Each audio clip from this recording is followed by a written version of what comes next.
Thank you for turning to page 121. Today we're going to take a look in the Megatraveller Rebellion book at the latest faction of the rebellion, Daibei.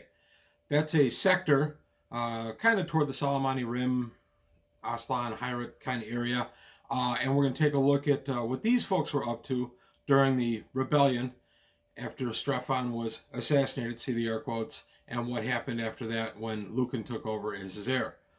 Also, real quick, subscribers, please, and Patreon, please take a look. Done. Back to this.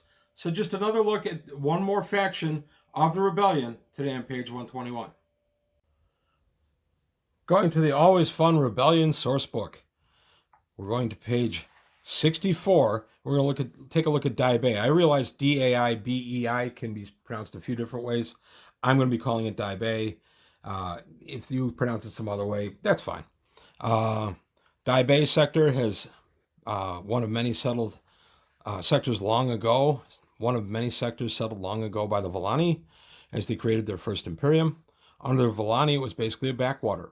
During the long night, it suffered just like everybody else for the loss of any kind of extra system trading and things like that. And as people were coming back from the long night, the people of Daibei had a problem because they were not too far from the Aslan Hyrule. And so we had some Aslan border wars, which went from minus 1118 to 380. Over the more than 1,000 years, the sector was subject to incessant Aslan raids and settlement by the Hate fleets. In return, the sector launched raids into Aslan territory. Finally, in 380, the Third Imperium stabilized the frontier by imposing the Peace of Fatahar on all the major Aslan clans. The provisions established a buffer zone 30 parsecs wide between the Imperial space and Aslan space, and made neighboring Reaver's Deep sector a cosmopolitan sector interstellar community. Under the provisions of the treaty, the Third Imperium also guaranteed the safety and security of the Daibei sector, pledging Imperial forces to ensure the matter. Now, as I pointed out in the Aslan episode that I did a little while ago, the Aslan took the confusion and chaos with the death of Emperor Strephon to they took it as a good opportunity, and they violated the treaty and came in and raided a lot of imperial worlds and settled on them. The Salamani advances. Salamani attacks in the Imperium were timed to coincide with the arrival of the news of Strephon's death. Salamani fleets crossed the imperial border in early 1117 and probed deep into the sector. Although the imperial fleets were surprised, they fought a delaying action until reinforcements could be mobilized.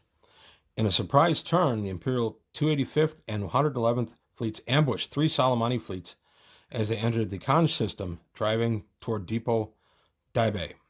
When the Salamani fleet admiral realized there was a gaping hole in his line, he withdrew, allowing Daibei to regroup and reinforce. At this early point in the rebellion, local coordination was still a prime factor to the defense of the Salamani border. Imperial forces in Diaspora sector dispatched several fleets to assist the defense of the border, including 3 to Daibei sector. They were temporarily incorporated into the Daibei fleet. Once the imperial attacks had taken place, both sides settled in a protracted war of attrition, that being the Daibei and the Salamani. Because Salamani priorities were higher closer to Terra, the Daibei front was allowed to become stagnant, and it remained static through much of 1117. Salamani attacks on Daibei solidified public opinion in favor of Lucan and the Imperium. Although Dulinor launched several public relation campaigns to the sector, it was commonly felt that Dulinor was the ultimate cause of the present crisis, and that loyalty to the Imperium was the preferable choice. And now we get to the imperial demands. In 1118, Emperor Lucan was hard-pressed to provide sufficient ships to counter Dulinor. The Navy scoured its fleets in search of ships, and early in the year directed the Daibei provide 12 fleets to a task force being organized for an assault on Dulinor and Eilish. When the order revived the sector capital of Waranir, Duke Craig, the ranking scepter duke, was incredulous. He felt totally betrayed by the emperor. His immediate response was an appeal to the order, but after the appeal was dispatched, he called together a conference of ranking nobles of the sector. Together they decided it would be impossible to provide the ships Lucan provided, and they didn't think Lucan would grant the appeal. So the fact the Imperium proposed to strip Daibei of its defenses was taken as cause for independence. The appeal, of course, was denied. Independent action. Daibei, in order to gain time, chose to do nothing overt in response to the denial of the appeal. Provisions were made to reform the sector government as a confederation of subsectors, but no direct action was taken. In late 1118, Duke Craig was finally forced to act in the face of repeated demands from Lucan.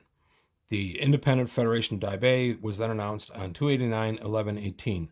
Declarations of neutrality were dispatched to all neighboring governments, which included Ailish, Salamani, Imperial, and Aslan governments. Daibei has elected to pursue a course of neutrality in the hope it can survive the rebellion. The name of the place is the Federation of Daibei, but it's commonly referred to as Daibei. The leader is the most prominent leader in Daibei sector is Duke Craig of Warrenir, ranking subsector Duke. When the sector was a backwater, the duties of the sector Duke were minimal, and the Duke was content to have the bureaucracy handle details of government. Thrust into a situation which called for action, Craig responded with a talent many had not thought he had. Territory is Daibei of Taibei, includes parts of Daibei and Reaver's Deep sectors. Constituents are the folks that live there. Ideology, we will survive. Gloria Gaynor would be proud. Contention of the rebellion is concerned with a variety of political and social philosophies, but while these political and social philosophies swirl through the systems of the Imperium, they are remote and theoretical. Daibei sector, which is faced with the choice of which faction to support in the rebellion, found that none of the factions could promise Daibei what it needed: security. Daibei was then forced to go its own way to ensure its own survival. Daibei's symbol, which is the rectangles there, traditionally chosen tricolors for their planetary insignia. One might have a banner of 3 equal size panels, red, white, and blue, green, yellow, blue, red, orange, blue, or anything else like that. As a representation of solidarity among the many worlds, the sector has used the blank tricolor as its symbol. And then we get the little note up here: Daibei sector, ordered by Lucan to commit its fleet to Ailish, has declared its independence. And relationships. The Federation of Daibei absorbed the imperial bureaucracy within its borders almost without change. Reporting channels were shifted by a ruling council of nobles to a ruling council of nobles headed by Duke Craig. The entire bureaucratic staff was required to execute an oath of allegiance to the new government. If new staff members refused the oath to the new government, they were given the option of leaving. Transition was completed in only a few months. What enemies do they have? They're surrounded by enemies. The Salamani to the rimward, Lucan to coreward. The Salamani are actively attempting to incorporate Daibei into the Salamani Confederation. Lucan, on the other hand, desperately needs Daibei's fleets, and he would gladly abandon its territory if his fleets could be transferred to the main battle against Dulinor. Active diplomatic efforts are being made by both the Salamani rimward and Lucan's Imperial coreward to coordinate an offensive against Daibei. And Daibei, friends.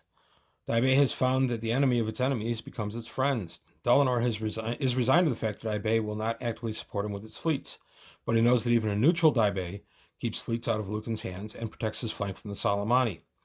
Active diplomatic efforts between Dulinor and Daibei are being made to conclude some kind of mutual assistance treaty. And then, of course, we have the fine little 80s artwork down there. So Daibei is interesting. This is my coverless copy. Daibei is tucked down here. Salamani Confederation is right there. Reaver's Deep is right there. And then the core, Ailish, is just past the thumb of the claw. So Daibei is not in a great place as far as astrogation. It's surrounded by folks that either want their territory or their fleets, and it's in kind of a tough situation. I enjoy Daibei. I did a little bit of Traveller of the New Era, where we went to that area just to kind of find old stashes of technology. I didn't get that deep into it. And then the other thing in the future is we find out that eventually Daibei has to surrender to Dulinor, or not to Dulinor, I'm sorry, to Lucan, and Lucan has Craig executed, and that gives rise to the Sons of Craig. But that's in the wonderful 1284 books that are following up the Rebellion and Traveller of the New Era in the official Traveller timeline, those excellent books by Martin Doherty.